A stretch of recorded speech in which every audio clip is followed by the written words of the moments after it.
Le Congo, au cœur de l'Afrique centrale, est un lieu unique avec un environnement tropical humide et une faune abondante. Il est intéressant de noter que, contrairement à d'autres régions similaires, elle n'abrite pas de serpents géants. Ce vaste territoire, connu sous le nom de République démocratique du Congo, est depuis des siècles un centre de mystère et d'émerveillement. Sous son épaisse jungle, les scientifiques ont fait des découvertes troublantes qui ont ajouté à l'énigme de cette région sauvage, surprenant le monde entier. Parmi ces découvertes récentes, on peut citer l'identification de l'énigmatique singe Lula, qui laisse penser que le Congo cache encore des secrets à révéler. Numéro 1. Les archéologues ont découvert des reliques de l'ancienne tribu pygmée du Congo qui suggèrent une culture riche et beaucoup plus ancienne qu'on ne le croyait auparavant. Les tribus pygmées du Congo, parmi les plus anciennes populations humaines continues de la planète, offrent un aperçu fascinant d'un monde où les anciennes traditions et la profonde sagesse culturelle prospéraient au milieu de la vaste forêt tropicale. Des outils, des poteries et des objets cérémoniels font allusion à une société aux rituels complexes et aux connaissances avancées. Ces communautés remarquables, réputées pour leur connaissance intime de la forêt et leurs adaptations uniques à son environnement difficile, ont maintenu leur mode de vie pendant des milliers d'années. Les anthropologues qui étudient les pygmées ont découvert des informations inestimables sur les premières sociétés humaines, révélant comment ces petits groupes isolés ont préservé leur patrimoine à travers de riches traditions orales, des rituels complexes et des liens spirituels profonds avec la terre. Gardiens du savoir ancien, les pygmées incarnent un lien vivant avec notre passé lointain, nous rappelant les différents chemins que les sociétés humaines ont empruntés dans leur voyage dans le temps. Numéro 2. Récemment, les habitants de Monono ont découvert des pierres à l'aspect étrange avec une qualité intrigante, elles possèdent une charge électrique. Les gens ont commencé à enregistrer et à partager des vidéos sur cette découverte surprenante, qui est rapidement devenue virale sur Internet. Lorsqu'ils frottent les pierres ensemble, ils produisent de puissantes étincelles, similaires à un processus de soudage. Dans l'une des vidéos, quelqu'un parvient à allumer une ampoule avec l'une de ces pierres inhabituelles. Toutes ces pierres ont un point commun, elles sont sombres, presque noires, avec une surface brillante, et sont probablement faites d'un minéral inconnu. Certains fans de bande dessinée ont comparé cette trouvaille au vibranium de Marvel Comics, célèbre pour avoir été utilisé dans le bouclier de Captain America et les costumes de Black Panther et Falcon. Cependant, les scientifiques pensent que les vidéos sont fausses, car les pierres ne peuvent généralement pas libérer les électrons nécessaires pour stocker et générer de l'électricité de cette façon. Numéro 3. Monolithe d'argent. À Kinshasa, la capitale de la République démocratique du Congo, un mystérieux monolithe métallique de 12 pieds est apparu dans un rond-point. Il a été rapporté que la police avait été affectée à la protection du monolithe contre les personnes qui voulaient l'enlever ou le détruire, ce qui a attiré des foules de curieux dans le quartier de Bandal. L'arrivée soudaine du monolithe a suscité des débats sur son origine. Un autre monolithe mystérieux est apparu cette fois dans le comté de San Luis Obispo, certains résidents l'associant à des symboles vus dans les documents des francs-maçons ou des Illuminati. La police armée a finalement dispersé la foule, mais l'intrigue demeure, car des monolithes similaires sont récemment apparus aux États-Unis, en Roumanie et en Turquie, évoquant des comparaisons avec les structures emblématiques du film de Stanley Kubrick de 1968, 2001, l'Odyssée de l'espace. Numéro 4. La cité perdue de Sing, dans la mystérieuse région des Virunga, en Afrique, se trouve la ville de Sing, un lieu à l'histoire intrigante. À son apogée, Sing prospérait grâce aux diamants sous son sol, que le sage roi Salomon aurait découvert. Ici, les habitants ont mené une entreprise unique, la reproduction de gardiens, y compris des hybrides de gorilles, d'humains et de chimpanzés. Ces gardiens étaient remarquables pour leur intelligence et leur dévouement à la protection de la ville. Finalement, Sing a été abandonné par ses habitants humains, devenant la cité perdue de Sing. L'histoire de Sing reste une énigme, démontrant la capacité humaine à créer des êtres extraordinaires et les merveilles de la nature. Numéro 5. Au cœur des cours d'eau complexes et mystérieux du Congo, les habitants racontent l'histoire d'une créature énigmatique et fascinante connue sous le nom de Mokel-Mbambe. Cet être, dont le nom signifie « celui qui arrête le cours des rivières », est décrit comme une majestueuse et énorme bête quadrupède, avec un cou long et mince et un corps rappelant les anciens dinosaures qui dominaient autrefois la Terre. Selon la tradition, il habite les zones reculées et inexplorées du vaste bassin du fleuve Congo. L'existence de Mokel-Mbambe a été révélée pour la première fois au monde en 1913, lorsque le capitaine allemand Ludwig Freiherr von Stein-Zulosnitz, lors de son expédition dans la région, a documenté les récits des autochtones sur cette créature. Depuis lors, les histoires et les observations présumées de Mokel-Mbambe ont été transmises de bouche à oreille, maintenant la légende vivante dans la mémoire collective de la région. Bien que le Mokel-Mbambe ait réussi à échapper à la capture et reste entouré de mystères, il a laissé derrière lui des signes intrigants qui alimentent l'énigme, des perturbations massives dans les eaux calmes du Congo et des traces qui ne peuvent être expliquées avec certitude. Cela soulève une question qui continue de fasciner les explorateurs et les cryptozoologues. Le Mokel-Mbambe serait-il un survivant de l'ère des dinosaures, une créature qui a défié le temps, ou est-ce simplement une légende qui s'est développée au fil des ans? La réponse reste une énigme enveloppée dans l'ombre des profondeurs du Congo. Numéro 6. Récemment, ce qui semble être une montagne d'or a été découvert au Congo, ce qui a attiré des milliers de villageois qui l'ont fouillé à la pelle et de leurs propres mains.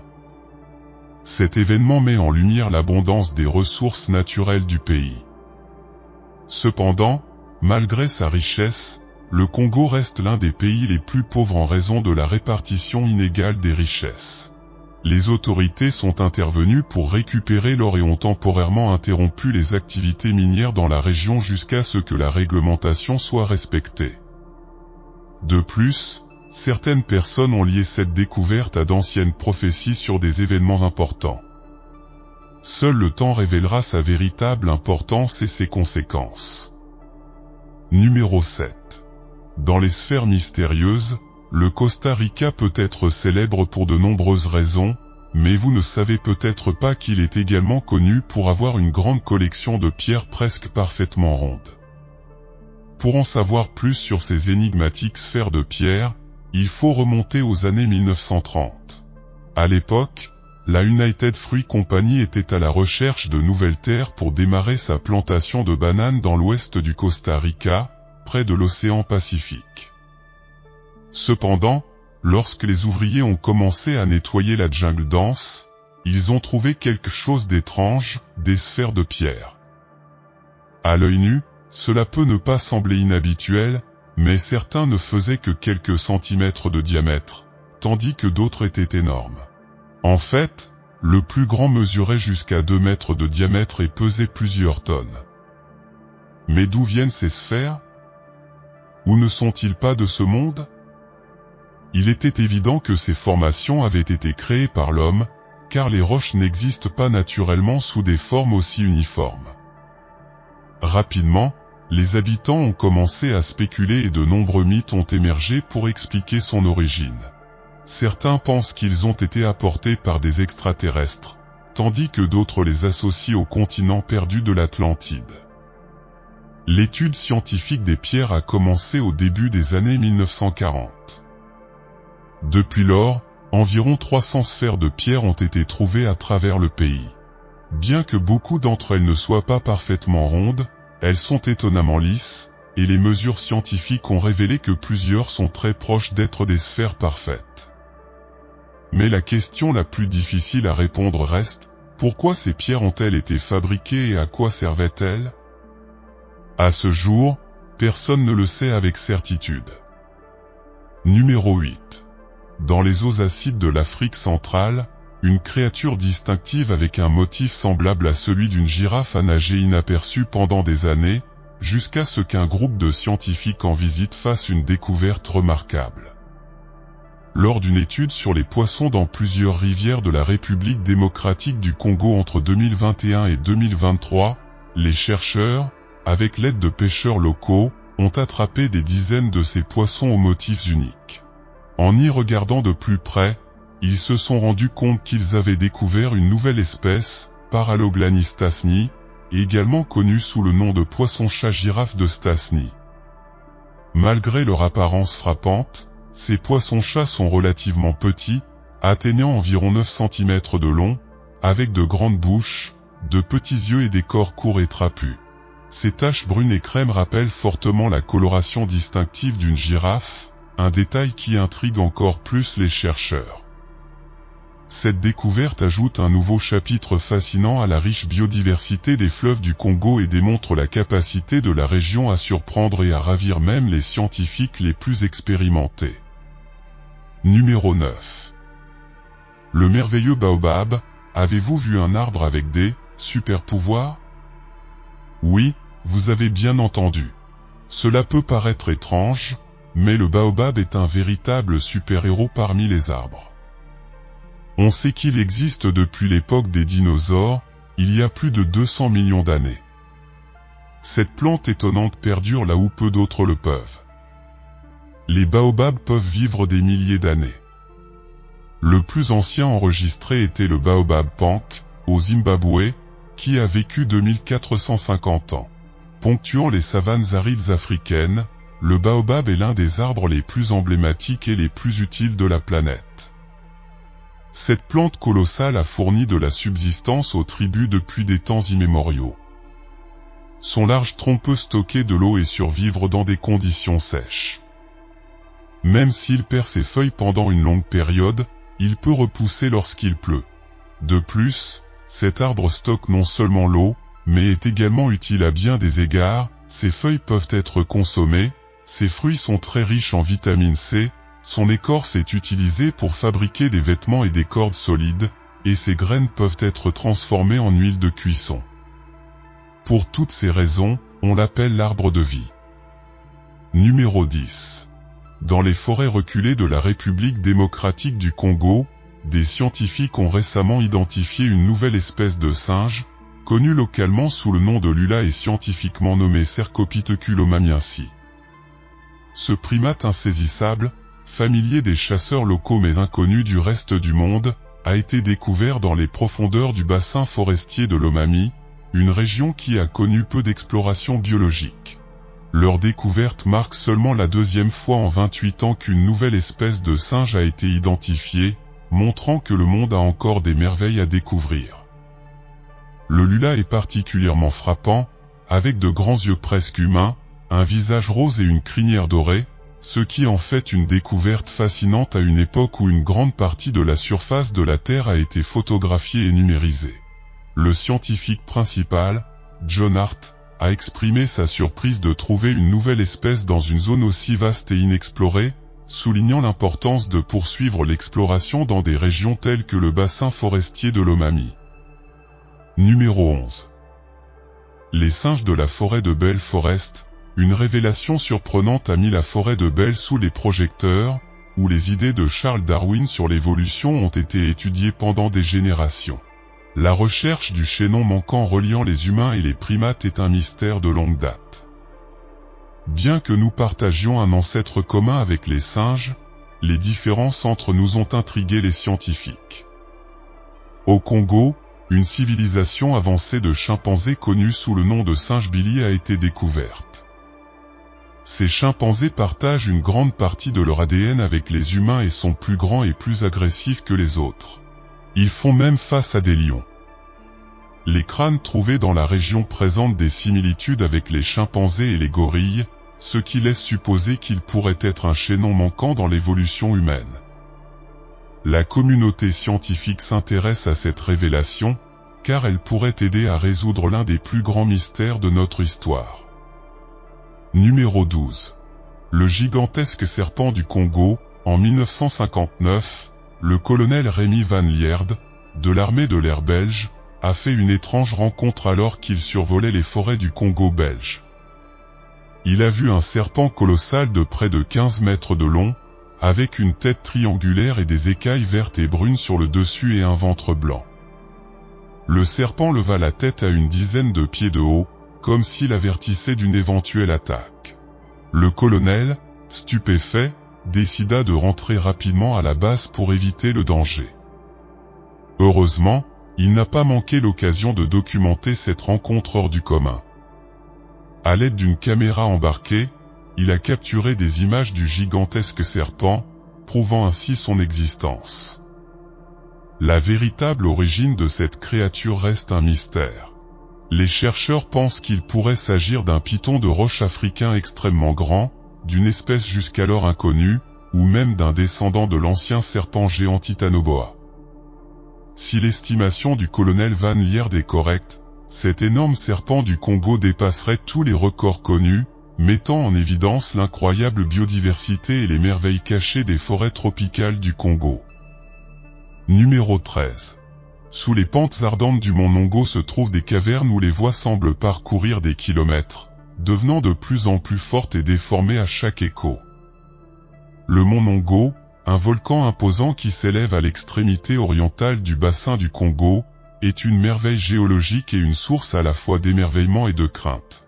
Ce stratovolcan actif, célèbre pour son lac de lave en fusion perpétuelle, offre une démonstration spectaculaire de la puissance et de la beauté de la nature. Ces éruptions sont particulièrement spectaculaires, avec des fontaines de lave qui peuvent atteindre des centaines de mètres dans le ciel et des coulées ardentes qui descendent ces pentes à des vitesses terrifiantes. Les explorateurs qui se sont aventurés dans ces grottes ont rapporté avoir entendu des sons qui ne semblaient provenir d'aucune source connue, des grondements et des chants profonds, comme si la montagne elle-même parlait. Les géologues ont tenté d'expliquer le phénomène par l'acoustique naturelle, mais les tribus locales pensent que ces grottes sont une porte d'entrée vers le monde souterrain, gardée par des esprits anciens. Les éruptions du mont Nongo ont eu des effets profonds sur les communautés locales, façonnant les paysages et les histoires. Numéro 14. Les anguilles électriques émergent des fonds des rivières d'Amérique du Sud, dans la forêt amazonienne, pour attaquer leur proie avec des décharges allant jusqu'à 860 volts d'électricité, assez pour tuer une personne. Aujourd'hui, les scientifiques ont révélé que ces poissons ressemblant à des serpents ne chassent pas toujours seuls. En fait, ils le font en meute, comme les loups, les épaulards et certaines espèces de thons. Cette découverte, la première chez les anguilles électriques, a ouvert la porte à de nouvelles études pour déterminer quand la prédation de groupe a évolué parmi les animaux. Douglas Bastos, biologiste à l'Institut national de recherche sur l'Amazonie, a observé pour la première fois ce comportement en 2012 et a été complètement choqué. En règle générale, les anguilles, qui peuvent mesurer jusqu'à 2 mètres et peser jusqu'à 20 kg, chassent seules la nuit, ciblant les poissons au repos. Cependant, ce comportement de chasse en groupe n'est pas courant chez les poissons d'eau douce, sans parler des anguilles électriques. Bastos a été témoin de l'attaque lors d'une expédition à la recherche de créatures marines en voie de disparition dans le nord du Brésil. 2 ans plus tard, il y retourne pour observer de plus près le phénomène, campant seul au milieu de l'Amazonie, à 5 jours de bateau de la ville la plus proche. Finalement, il a réussi à filmer des centaines d'anguilles électriques s'organisant en groupes de 10, attaquant à plusieurs reprises de petits tétras dans la rivière Uiri, un affluent de l'Amazone. Cela a dû être tout un spectacle. Numéro 15.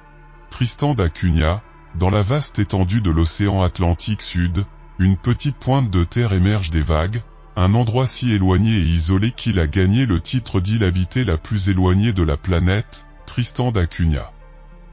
Cette île volcanique, avec une population de seulement 250 personnes, est un havre de paix où la nature règne encore en maître et où la civilisation moderne semble un lointain souvenir. Située à 1700 miles de la masse continentale la plus proche, Tristan da Cunha est un spectacle de beauté naturelle, avec des falaises vertigineuses, des vallées verdoyantes et des eaux cristallines grouillantes de vie. L'île abrite une variété remarquable d'espèces endémiques que l'on ne trouve nulle part ailleurs dans le monde, telles que l'albatros de Tristan, d'une envergure allant jusqu'à 11 pieds, et le homard de Tristan, un mets délicat très apprécié des amateurs de fruits de mer. Cependant, la vie à Tristan d'Acunha n'est pas pour les âmes sensibles.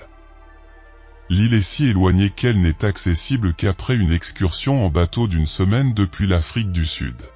Pourtant, la mer agitée et les courants traîtres peuvent rendre le voyage une expérience terrifiante. Une fois sur l'île, les résidents doivent faire face à des conditions météorologiques difficiles et imprévisibles, avec des vents de la force d'un ouragan, des pluies torrentielles et un brouillard dense qui peut apparaître à tout moment, faisant de la vie dans ce coin du monde un défi quotidien. Numéro 16. L'île Palmerston, dans le vaste océan Pacifique Sud, une petite île de seulement 58 habitants est devenue un lieu légendaire. Leur arbre généalogique ressemble plus à un buisson enchevêtré, car chaque résident peut retracer son ascendance jusqu'à un seul homme. L'île Palmerston, un atoll corallien des îles Cook, est un endroit où l'histoire et la génétique se sont entrelacées de la manière la plus inattendue. Son histoire commence en 1863, lorsqu'un Anglais nommé William Marster arrive sur ses côtes avec 3 épouses polynésiennes. Au cours des décennies suivantes, Marster et ses épouses ont eu un total de 23 enfants, qui à leur tour ont également eu des enfants. Aujourd'hui, tous les habitants de l'île, sauf 3, sont des descendants directs de Marster, ce qui en fait l'une des populations les plus homogènes au monde sur le plan génétique. La vie à Palmerston est un retour à des temps plus simples, il n'y a pas de voiture, pas de magasins et pas d'eau courante. Les habitants de l'île vivent de la terre et de la mer, cultivant leur propre nourriture et pêchant. Leur seul lien avec le monde extérieur est un téléphone satellite et un vaisseau de ravitaillement qui ne leur rend visite que 2 fois par an, apportant des biens essentiels tels que des médicaments et du carburant. Numéro 18. L'île de North Sentinel, d'Aak-Sangrave-Pen 31 miles², dans le golfe du Bengale, abrite les Sentinelles, l'une des dernières tribus isolées du monde. Cette communauté a réussi à maintenir son existence dans un environnement complètement isolé pendant plus de 60 000 ans, en préservant son mode de vie et ses traditions ancestrales. Les Sentinelles sont connus pour leur profond respect pour leur territoire et leur culture unique. Cependant, on sait peu de choses sur leurs coutumes, leur langue et leurs croyances, car ils ont choisi de ne pas interagir avec le monde extérieur. Leur mode de vie est resté pratiquement inchangé au fil des siècles, ce qui leur permet de vivre en harmonie avec la nature qui les entoure. On estime qu'il y a actuellement entre 50 et 400 membres dans la tribu, qui dépendent de la chasse, de la pêche et de la cueillette de ressources naturelles pour leur subsistance. Le gouvernement indien a décidé de protéger cette communauté en déclarant l'île zone interdite aux visiteurs, garantissant ainsi que les sentinelles puissent continuer à vivre selon leurs propres traditions et valeurs sans l'influence de la modernité. Cette approche souligne l'importance de respecter et de préserver la diversité culturelle du monde, en soulignant l'unicité et la valeur de la tribu sentinelle. Numéro 19. L'île de Baffin, au Canada, est un terrain vague qui s'étend à perte de vue, un paysage si étrange qu'il pourrait être confondu avec la surface de Mars. Il s'agit de l'île de Baffin, la plus grande île inhabitée du monde, située dans les régions reculées de l'Arctique canadien. Avec son terrain accidenté et son climat qui reflète les conditions brutales de la planète rouge, il n'est pas surprenant que la NASA ait choisi cette île de 21 000 km² comme terrain d'essai pour de futures missions vers Mars. Le cratère d'impact de Houghton, une cicatrice de 14 km de large laissée par une météorite il y a 39 millions d'années, domine le paysage de l'île. Son terrain rocheux et ses conditions météorologiques extrêmes, avec des températures pouvant descendre jusqu'à -58°C, en font un environnement difficile pour toute forme de vie. Malgré l'adversité, le projet Houghton Mars de la NASA a exploité avec succès une station de recherche ici depuis 1997, démontrant la résilience et l'adaptabilité des humains face à l'adversité. Des scientifiques et des ingénieurs du monde entier ont afflué sur l'île de Baffin pour tester des technologies de pointe et simuler la vie sur Mars, des rovers conçus pour traverser la surface accidentée de la planète rouge aux combinaisons spatiales capables de résister aux rayonnements cosmiques agressifs. l'île est devenue un terrain d'essai pour l'avenir de l'exploration spatiale. Les leçons apprises ici ouvriront la voie à la plus grande aventure de l'humanité à ce jour, le voyage vers Mars.